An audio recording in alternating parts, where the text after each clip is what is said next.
संविधान के संशोधन। ध्यान रहे संविधान का संशोधन यानी कि अनुच्छेद 368 आप पहले ही पढ़ चुके हैं।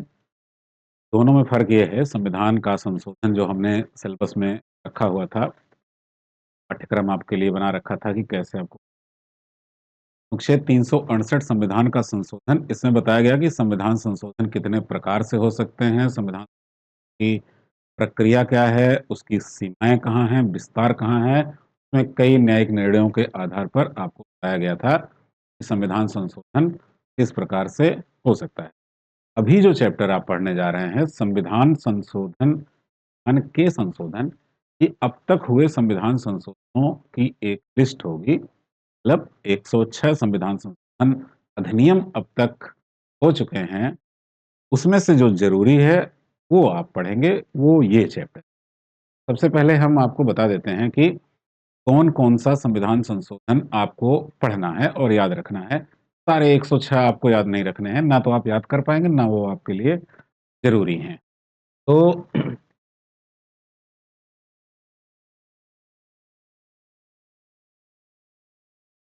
संविधान के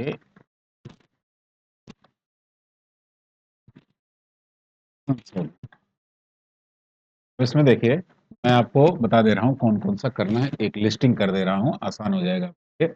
20, 25, 30 मुश्किल से, ज़्यादा लोड नहीं दूँगा मैं आपके ऊपर। में एक पहला ही संविधान संशोधन है।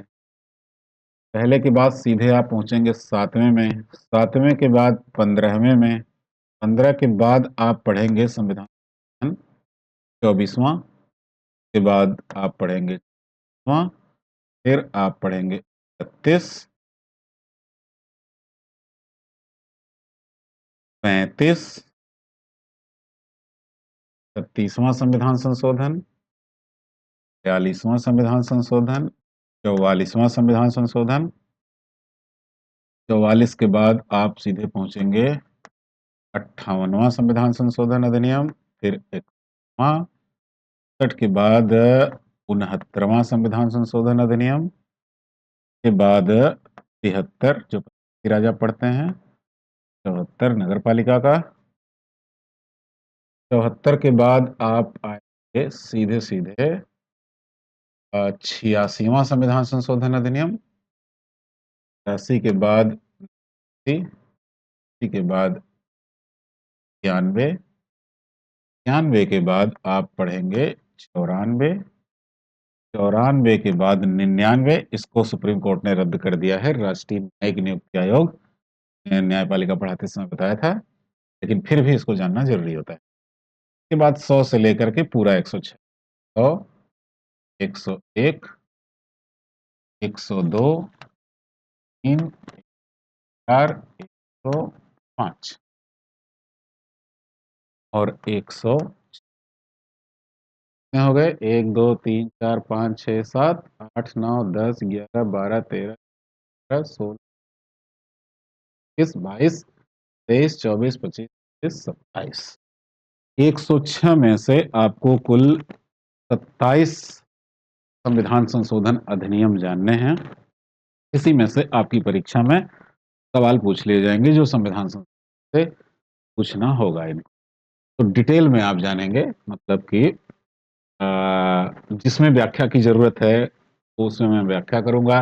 जो सीधे-सीधे है, वो सीधे मैं बता दूँगा, जिसमें ज़्यादा व्याख्या की ज़रूरत नहीं है। जैसे उदाहरण के लिए पहला संविधान संशोधन है तो उसमें एससी-एसटी के लिए रिज़र्वेशन दिया गया था और संविधान में 9वीं अनुसूची जोड़ दी गई थी। प्रारंभ में कितनी अनुसूचियाँ थी? 8। तो इतने से काम चल जाता है। लेकिन 7वाँ संविधान संशोधन जो है, ये राज्यों के पुनर्गठन से संबंधित था, तो वो मैं कारण सहित बताऊँगा। इसी तरह से 15वाँ संविधान संशोधन है, तो उच्च न्यायालय के न्यायाधीशों के रिटायरमेंट की आयु पहले 60 वर्ष होती थी, उसको बढ़ा करके 60 वर्ष कर दिया गया था, तो कोई खास व्याख्या की ज़रूरत नहीं होती है। लेकिन 24वाँ संविधान में संशोधन करने की शक्ति संसद को दी गई, 26वाँ प्रिवी पर्स की समाप्ति, ये सब आपको जानना होगा कि ये प्रिवी पर्स क्या होता है, संविधान संशोधन करने की शक्ति दी गई 24वें में, तो इसका क्या मतलब होता है? क्योंकि संविधान संशोधन की शक्ति अगर नहीं थी, तो ये संशोधन कैसे हो गए थे? ये जानना आपके लिए ज़रूरी हो जाता है। तो जहां पर व्याख्या की आवश्यकता है वहां मैं व्याख्या करूंगा, जहां जरूरत नहीं है वहां व्याख्या की कोई आवश्यकता नहीं पड़ने वाली है। तो चलिए एक एक करके शुरू कर लेते हैं। पहला संविधान संशोधन बिल्कुल शुरू से ये था, या प्रथम संविधान अधिनियम 1951 में संविधान लागू होने के एक ही साल के भीतर पहला संविधान संशोधन कर लिया गया, और इसमें दो प्रावधान थे। एक प्रावधान तो किया गया कि पहले संविधान में 9वें अनुच्छेद में 9वीं अनुसूची जोड़ी गई। 8 अनुसूचियां प्रारंभ से थी संविधान में, 9वीं अनुसूची जोड़ी गई। 9वीं अनुसूची का जो नाम है, आमतौर पर यह प्रचलित है भूमि सुधार, लोग इसको कहते हैं, कुछ परीक्षाओं में कभी पूछ लिया गया था, लेकिन वास्तव में इसका नाम भूमि सुधार नहीं है। इसका नाम है कुछ विधियों का विधि मान्यकरण। का अर्थ ये होता है कि कोई विधि बना करके जो 9वीं अनुसूची में डाल दी जाएगी, पर न्यायपालिका विचार नहीं कर सकती है, यानी कि वो विधि मान्य हो ही जाएगी। तो इसलिए इसका जो असली नाम है वो है कुछ विधियों का विधि मान्यकरण। लेकिन क्योंकि ज्यादातर भूमि सुधार और भूमि अधिनियम से बनाई गई विधियों को 9वीं अनुसूची में डाल दिया गया था, इसलिए उसको भूमि सुधार के नाम से लोग जानते रहते हैं, बस यही है। तो 8 अनुसूचियों के बाद ये 9वीं अनुसूची की गई थी। और दूसरा जो अमेंडमेंट हुआ था इस पहले संविधान संशोधन में, वो था अनुसूचित जातियों और जनजातियों, क्योंकि एससी और एसटी के लिए सरकारी नौकरियों में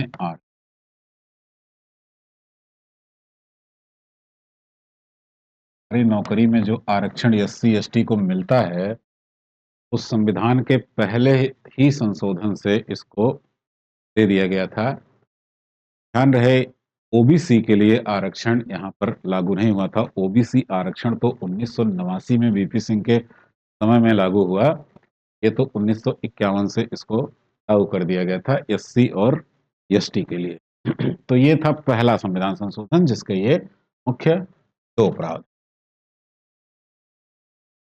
अब दूसरा है, हम सीधे दूसरा तीसरा चौथा छोड़ेंगे क्योंकि आपके लिए यहाँ पर कुछ नहीं है। 7वां संविधान संशोधन। 7वां विधान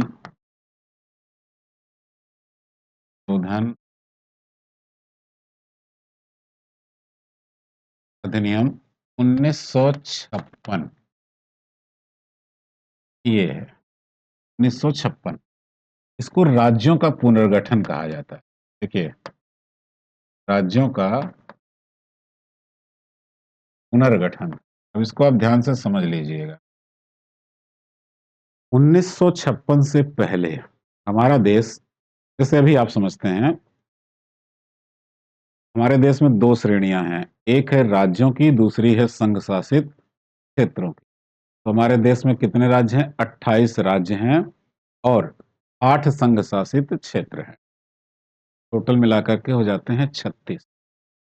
लेकिन 1956 से पहले हमारे देश में 4 श्रेणियां थी इस तरह की, और इनको 4 ग्रुपों में बांटा गया था, ए, बी, सी और डी।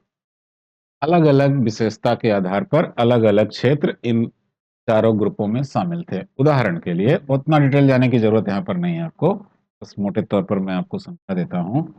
जैसे एक है जहां पर आज की तरह जैसे गवर्नर की नियुक्ति होती है, एक इस तरह के स्टेट हो गए, तो उत्तर प्रदेश है, हमारे यहाँ गवर्नर की नियुक्ति होती है। एक स्टेट है जहां पर गवर्नर की नियुक्ति नहीं होती, बल्कि जो राजा थे वहां पर उन्हीं को लोकतंत्र संविधान लागू होने के बाद उन राज्यों का गवर्नर बना दिया गया।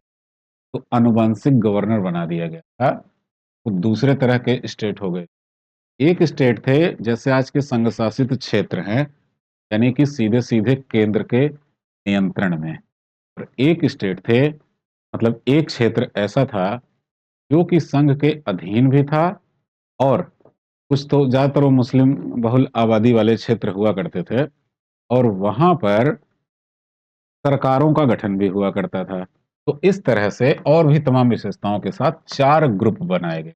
इन आधारों पर इन क्षेत्रों का बँटवारा करके ग्रुप बना दिए गए। लेकिन इसके बाद एक समस्या खड़ी हुई। अब इसमें बहुत बड़े-बड़े क्षेत्र आते थे। एक समस्या आई भाषा की। तो आंध्र प्रदेश में एक विवाद चला, भाषा को लेकर के अलग राज्य बना, कि भाषाई आधार पर आंध्र प्रदेश को अलग किया जाए। आंध्र प्रदेश पहले कहाँ था? मद्रास राज्य के अंतर्गत आता था। पहले ये तमिलनाडु और आंध्र प्रदेश इस तरह के राज्य, तेलंगाना राज्य नहीं थे। मद्रास राज्य के अंतर्गत ये सब आते थे। जैसे आपने सुना होगा मुंबई प्रांत, मद्रास प्रेसिडेंसी, कलकत्ता प्रेसिडेंसी, इस तरह से। तो भाषा के आधार पर अब तमिलनाडु की भाषा अलग थी। अगर आप कभी गए हों तमिलनाडु और वहाँ से आप करते हैं कर्नाटक में या आंध्र प्रदेश में, बिल्कुल बोली भाषा सब बदल जाती है, रूप रंग सब बदल जाता है। अब मान लीजिए कि आंध्र प्रदेश के लोगों की राजधानी मद्रास, अब वहाँ पर तमिल बोली जाती है, जो ये लोग जानते ही नहीं। तो इस भाषा के आधार पर नए राज्य के गठन की मांग होने लगी। लेकिन सरकार मान नहीं रही थी, क्योंकि मांगे तो देश में चलती रहती हैं, हर मांग मान नहीं ली जाती है। 1953 में एक थे पंडित श्री रामालू, श्री रामालू, ये आंध्र प्रदेश को भाषाई आधार पर अलग राज्य की मांग के लिए आंदोलन कर रहे थे, और लंबे समय के धरना प्रदर्शन के बाद इनकी मृत्यु हो गई। जब इनकी मृत्यु हो गई तो विवाद बढ़ने की संभावना ज्यादा हो गई थी। तो सरकार ने आंध्र प्रदेश को भाषाई आधार पर अलग राज्य बनाने का दर्जा, तब भाषाई आधार पर एक अलग राज्य का दर्जा दे दिया। कब? 1993 में। आप सोचिए, पूरे देश भर में इस तरह की मांगे हो रही थी, लेकिन पेंडिंग में था। किसी स्टेट को अगर ऐसा दर्जा प्रदान कर दिया जाए, जाहिर सी बात है कि वहां पर और जो भारत के अन्य क्षेत्र हैं वहां पर इस तरह की मांगे बढ़ जाएगी। तो मांगे हर जगह से बढ़ने लगी, तो सरकार ने क्या किया? सरकार ने कहा कि एक काम करते हैं, हम एक राज्य पुनर्गठन आयोग बना देते और पूरे देश को पूरा रिवाइज कर देंगे। तो राज्य पुनर्गठन आयोग बना, और जस्टिस फजल अली शाह, जस्टिस फजल अली शाह सुप्रीम कोर्ट के जस्टिस थे। इनकी अध्यक्षता में राज्य पुनर्गठन आयोग बनाया गया, और इनसे कहा गया कि आप देखिए कि भाषा के आधार पर कैसे राज्य बनाया जाए। इन्होंने जो सिफारिश किया भाषाई आधार पर, उन्होंने कहा कि भाषा के आधार पर राज्यों का पुनर्गठन किया सकता है। और जो उस वक्त इन्होंने पूरा एक अपनी रिपोर्ट प्रस्तुत किया, उसमें इन्होंने कहा कि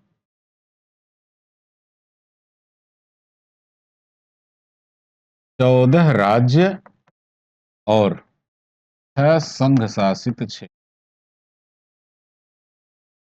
6 संघ शासित क्षेत्र बनाने के लिए इन्होंने रिपोर्ट प्रस्तुत, यानी देश को जिस हिसाब से इन्होंने भाषाई आधार पर बांटा, तो जो अस्तित्व में आया, 2 श्रेणियां अस्तित्व में आई, एक संघ शासित क्षेत्रों की और एक आई राज्यों की। 14 राज्य और 6 संघ शासित क्षेत्र। ध्यान रहे, इस 14 में आंध्र प्रदेश भी शामिल था। यानी आंध्र प्रदेश को मिलाते हुए अब जो नए उभर करके आंकड़ा आया, क्षेत्र आया, वो 14 राज्य और 6 संघ शासित क्षेत्र का। तो 7वां संविधान संशोधन यही राज्यों का पुनर्गठन था, जो चारों ग्रुपों ए, बी, सी और डी को समाप्त करके नई श्रेणियां बनाई गई, में 14 राज्य और 6 संघ क्षेत्रों का अस्तित्व है हमारे देश में। ये है 7वां संविधान। सवाल क्या क्या पूछे जा सकते हैं? 7वां संविधान संशोधन अधिनियम किस चीज से संबंधित है? तो राज्यों के पुनर्गठन से संबंधित है। राज्यों का पुनर्गठन किस आधार पर हुआ था? भाषाई आधार पर हुआ था। इस आयोग के अध्यक्ष कौन थे, यानी किसने ये सलाह दिया था? जस्टिस फजल अली शाह ने दिया था। कब हुआ था? 1956 में हुआ था। कितने ग्रुपों को समाप्त किया गया था? 4 ग्रुप ए बी सी और डी समाप्त किए गए थे। और कितनी श्रेणियां बनाई गई थी? 2, राज्य और संघ शासित क्षेत्रों की। बस इतना ही सवाल है। अब हम आ जाते हैं 15वां संविधान संशोधन 1961।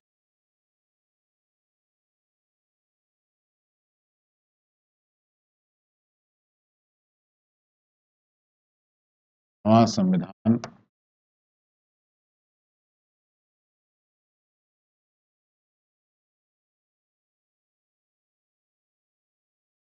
1961। ज्यादा कुछ मेहनत आपको इसमें नहीं करनी है। इसमें बस उच्च न्यायालय के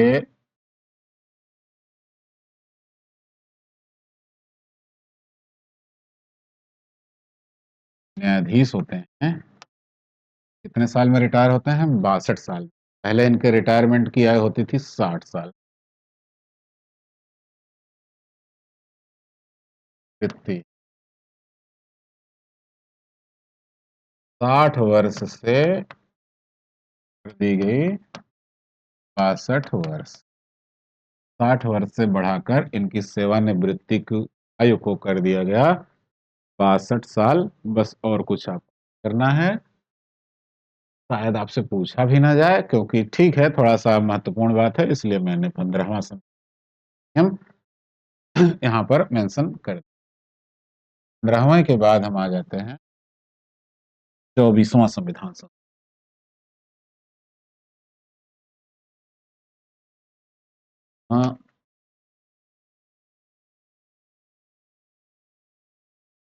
संशोधन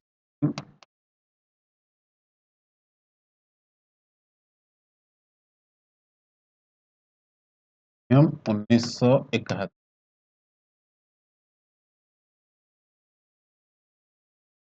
में हुआ कि संसद ने संविधान संविधान में संशोधन करने की शक्ति, यानी कि इस संशोधन के द्वारा संसद को संविधान में संशोधन करने की शक्ति दी गई। जरा ये बताइए कि शक्ति अगर अब दी गई 24वें में, तो 23वें तक क्या हो रहा है?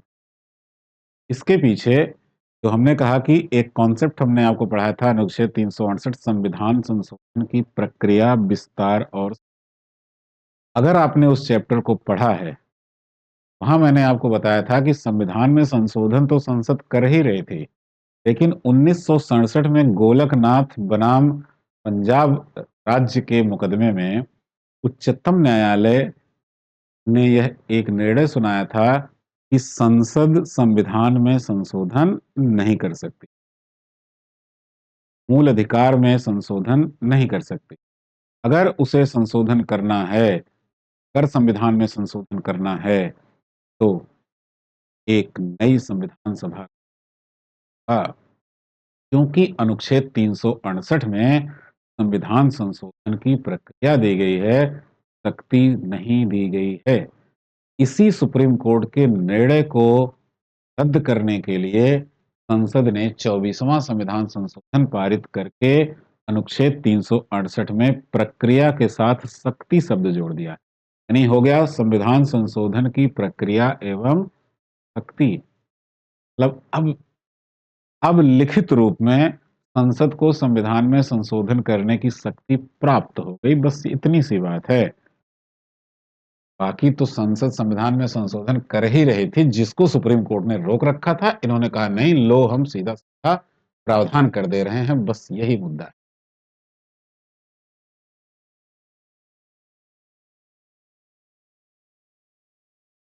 संसद को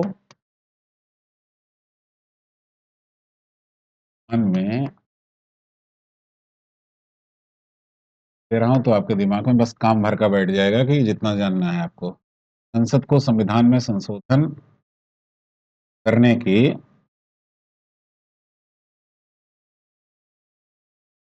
की शक्ति दी गई। ये है, मतलब शक्ति शब्द जोड़ दिया गया, प्रक्रिया के साथ शक्ति शब्द जोड़ दिया गया। ये है 24वां विधान संशोधन। अब इसके बाद आ जाता है 26वां संविधान संशोधन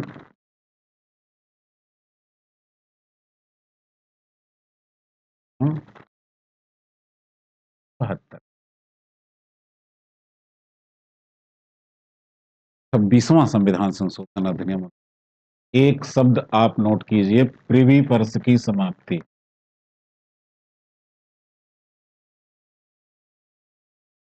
प्रिवी पर्स की समाप्ति। अब मैं समझाता हूं कि ये प्रिवी पर्स क्या है। प्रिवी पर्स, प्रिवी पर्स का मतलब है कुछ अधिकार जो राजाओं को प्राप्त थे आजादी के बाद और संविधान लागू होने के बाद भी। उदाहरण के लिए आप ऐसे समझिए, जैसे हमारे किसी राज्य के पूर्व राज्यपाल हैं या पूर्व मुख्यमंत्री, देश के पूर्व प्रधानमंत्री हैं या पूर्व राष्ट्रपति। से राष्ट्रपति रिटायर हो गए, मान लीजिए रामनाथ कोविंद रिटायर हो गए,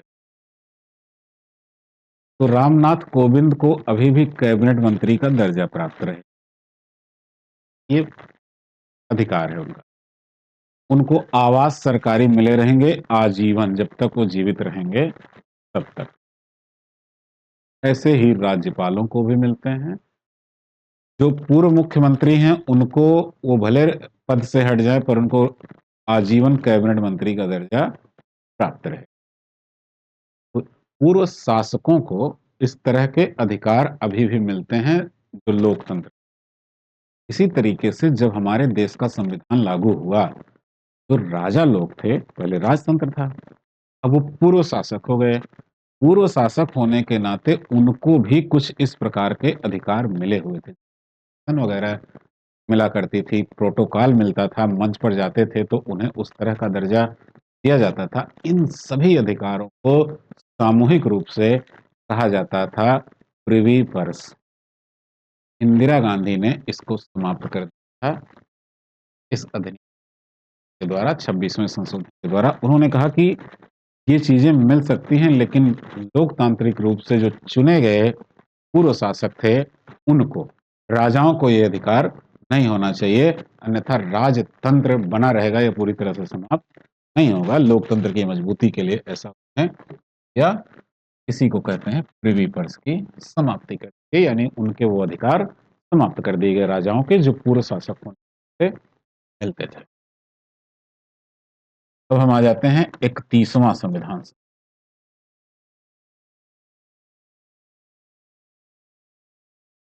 31वां संविधान शोधन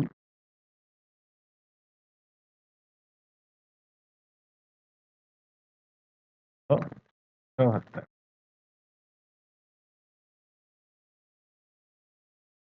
अभी लोकसभा में संघ शासित क्षेत्रों से कितने प्रतिनिधि आते हैं? याद होगा अगर आपको, संसद में पढ़ा चुका हूं।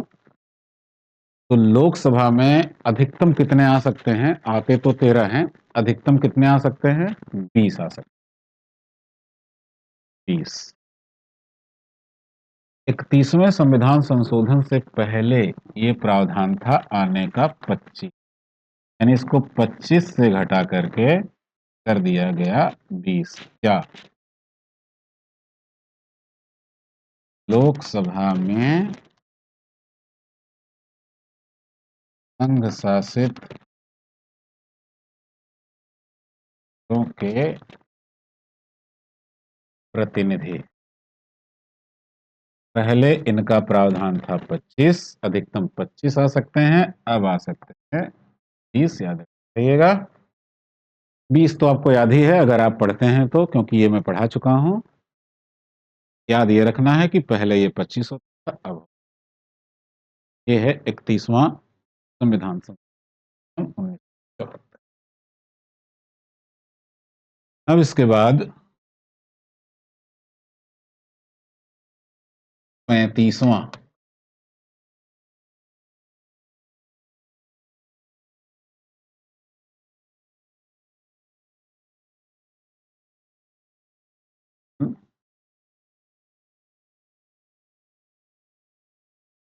एम 1974 में ये भी हुआ। 35वां और 36वां दोनों को एक साथ में आपको यहाँ पर आप लिखेंगे सिक्किम को संयुक्त राज्य का दर्जा दिया गया।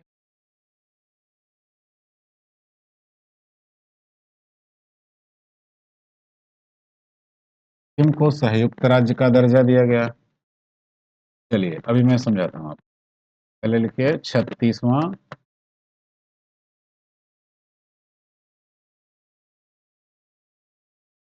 संशोधन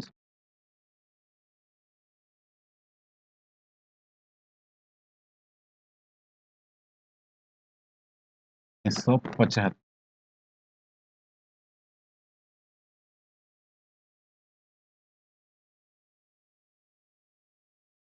सिक्किम को पूर्ण राज्य का दर्जा दिया।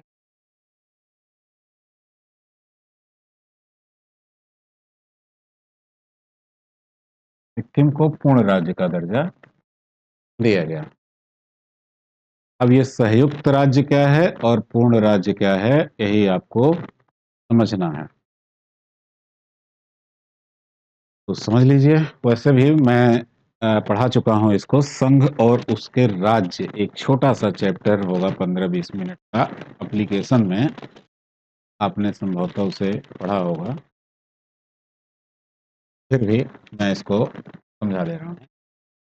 सिक्किम पहले हमारे देश का हिस्सा नहीं था। सिक्किम कहाँ है सर?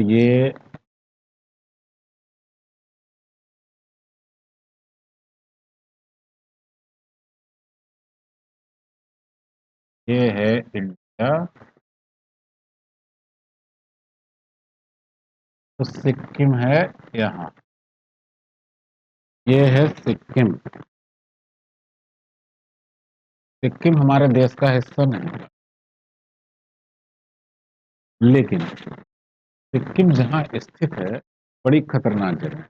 यहाँ कौन है? चीन। कौन है? ये है सिक्किम, छोटा सा स्टेट। इसको अर्थशास्त्र की भाषा में बोलते हैं बफर स्टेट।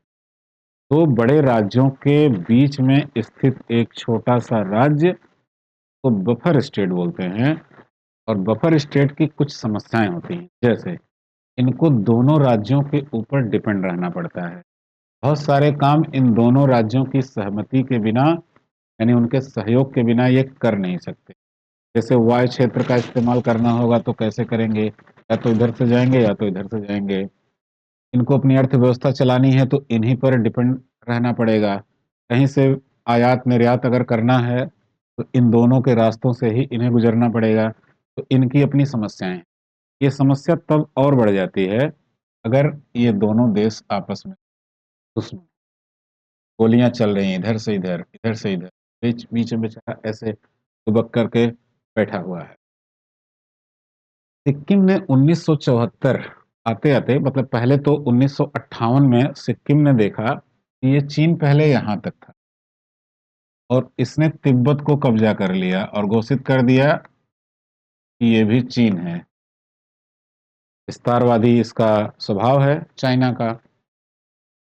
अब ये तिब्बत को कब्जा कर लिया, दलाई लामा भाग करके चले आए, हिमाचल में रहने लगे, भारत की शरण में आ गए। दलाई लामा यानी तिब्बत के धर्मगुरु, एक तरीके के वहां के शासक। ये बात कब की है? 58 की। और उसके बाद 1962 में इसी चीन ने भारत पर आक्रमण कर दिया। अभी भी वो प्रक्रिया रुक नहीं रही है। वो खार खाया हुआ था कि दलाई लामा को इसने भारत में क्यों शरण दे रखा है, इसलिए उन्होंने आक्रमण कर दिया। फिर क्या हुआ? अब 10 साल और बीता, आ गया 1974, 10-12 साल। तो ये बेचारा डर गया सिक्किम। इसको लगा जैसे इतनी बड़ी राज्य तिब्बत को ये मिला लिया है तो हमको मिलाने में कितना वक्त लगेगा। ये जानता भी था कि मिला लेगा, क्यों? क्योंकि ये देख रहे हैं, ये नॉर्थ ईस्ट है भारत का, और ये मुख्य भारत की भूमि है।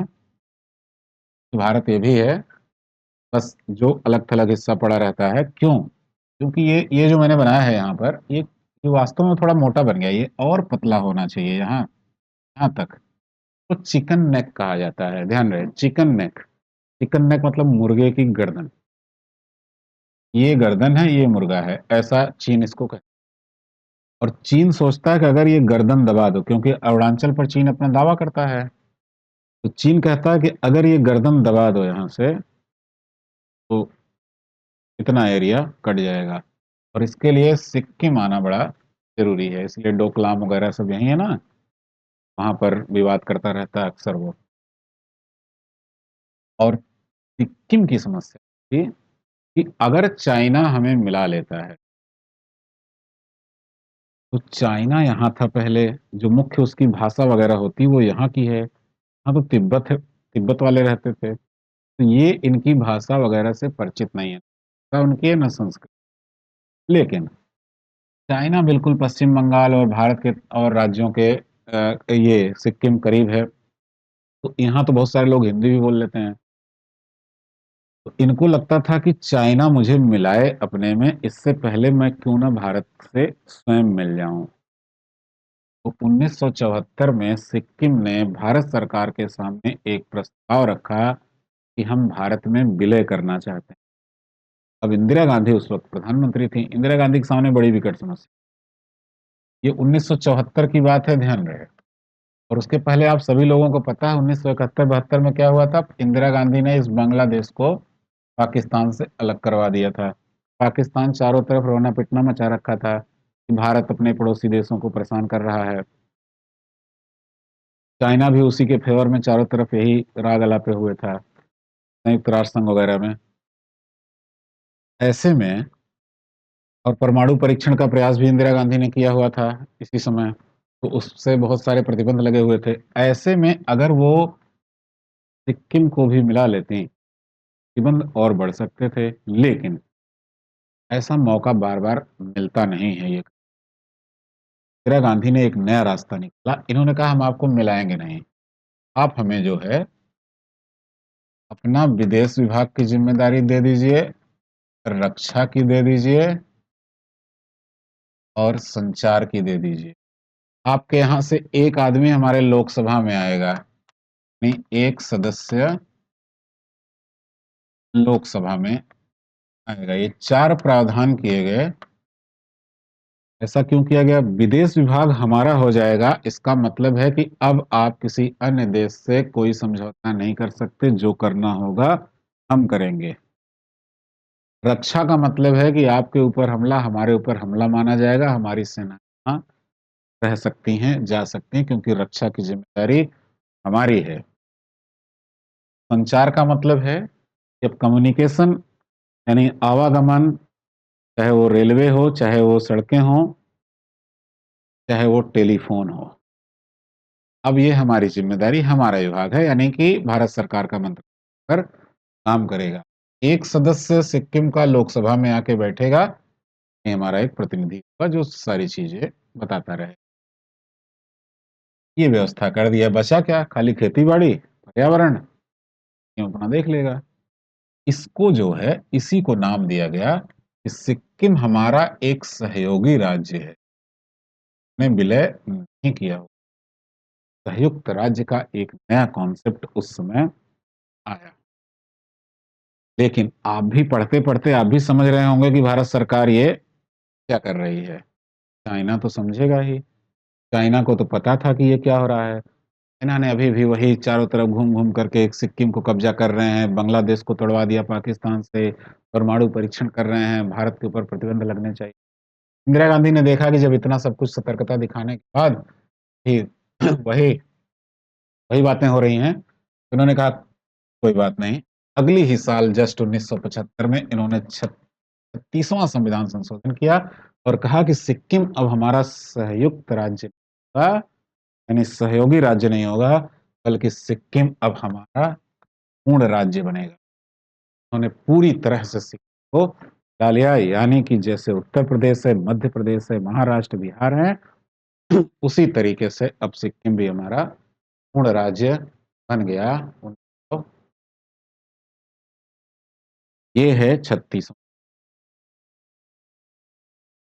35वां और 36वां, दोनों को जब आप मिला करके पढ़ेंगे तो ज्यादा समझ।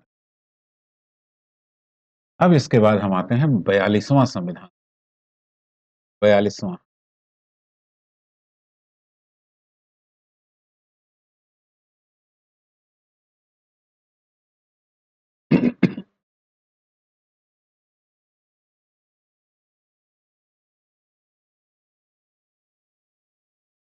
42वां संविधान संशोधन अधिनियम ध्यान रहे, दिमाग में ये बात जरूर चलनी चाहिए कि ये संशोधन जब हो रहा है तो उस वक्त 1976, यानी कि देश में आपातकाल लगा हुआ है। आपातकाल को अपने मस्तिष्क में आप रख करके जब 42वें संशोधन को पढ़ेंगे तो आपके लिए ये ज्यादा समझने लायक रहेगा। सूखने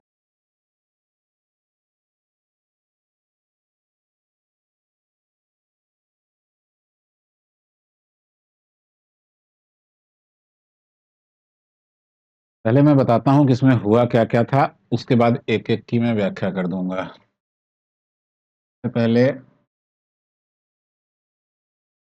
प्रस्तावना में समाजवादी, पंथ निरपेक्ष और अखंडता शब्द जोड़े गए। समाजवादी, पंथ निरपेक्ष और अखंडता शब्द जोड़े गए। दूसरा, अनुच्छेद 51 में का जोड़कर, यानी 51 का हो गया, ये 51 में का जोड़कर 10 मूल कर्तव्य शामिल किए गए।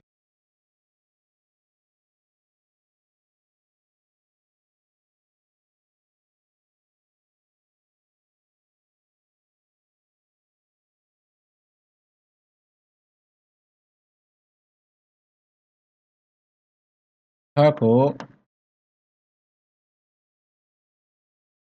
समवर्ती सूची में शामिल किया गया।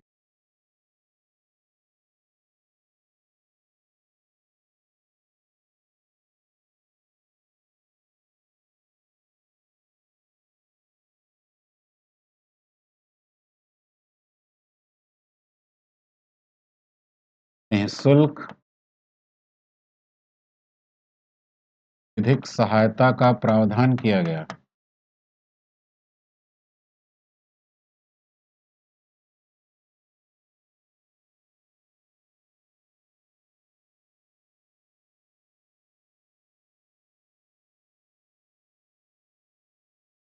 बंध में श्रमिकों को भागीदारी दी गई।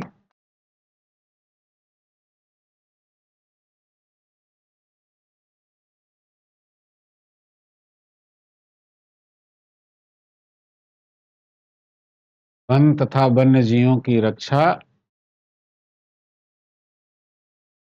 और पर्यावरण संरक्षण का प्रावधान किया गया। पर्यावरण व वन तथा वन्य जीवों के, बहुत इंपॉर्टेंट है ये, का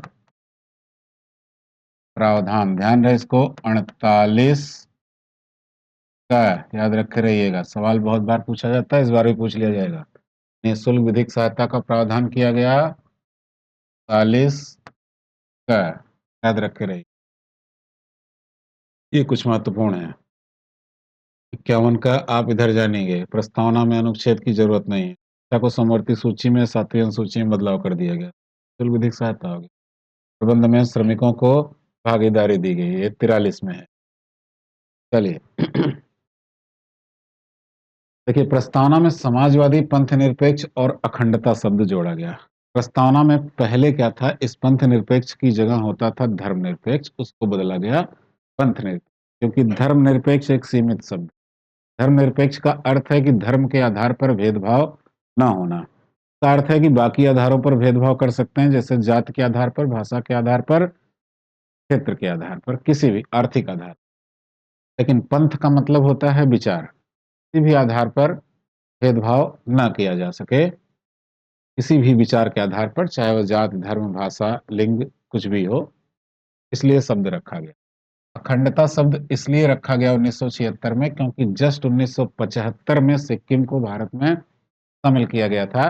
पहला तो एक कारण तो सीधे सीधे यही दिखाई दे कि अखंड भारत बनाएंगे ताकि कोई विद्रोह वगैरह ना कर सके। उसी वक्त नॉर्थ ईस्ट में बहुत सारे अलगाववादी संगठन उभर रहे थे। नक्सलवाद उभर चुका था 1960 के दशक। तो ये शब्द बड़ा जरूरी था, इसलिए अखंडता शब्द को वहां रखा गया।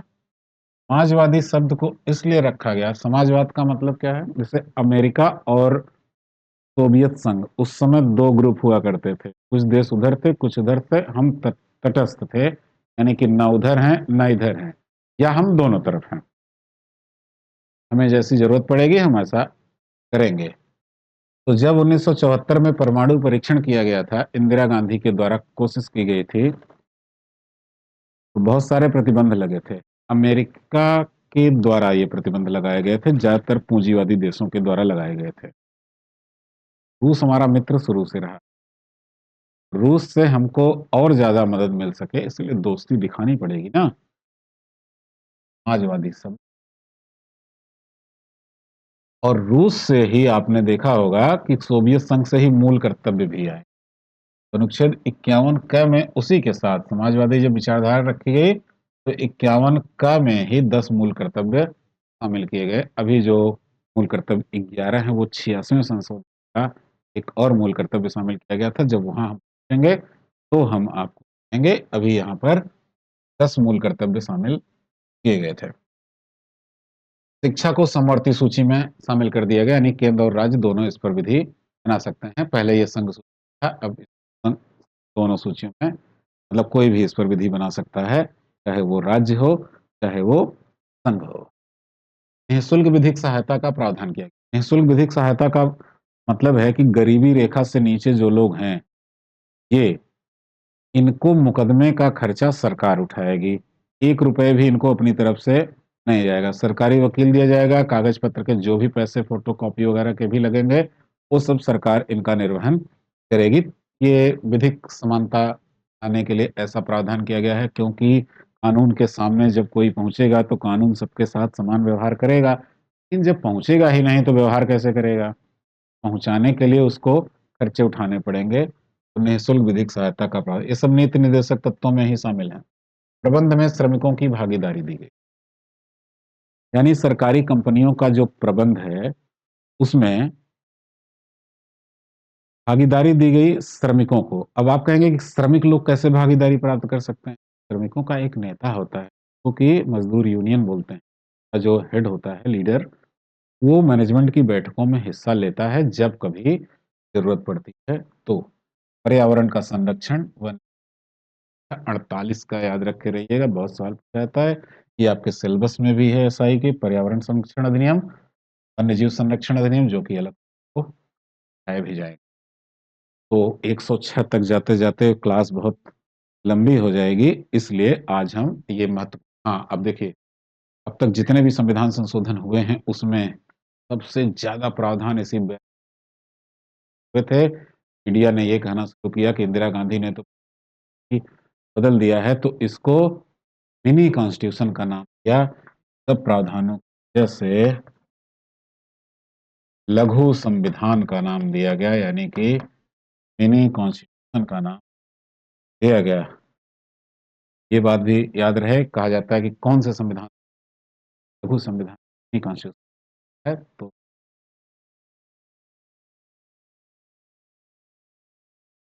ये एक पड़ाव है। इसके बाद आपातकाल खत्म होता है, नई सरकार का गठन होता है, जनता सरकार आती है, जनता पार्टी की सरकार पहले तमाम प्रावधान को जिसमें अ, ऐसा लगता था कि दुरुपयोग किया गया है, उसको निरस्त करती है। ये हम अगली क्लास में आज के लिए बस इतना ही। क्लास बहुत रुकते हैं।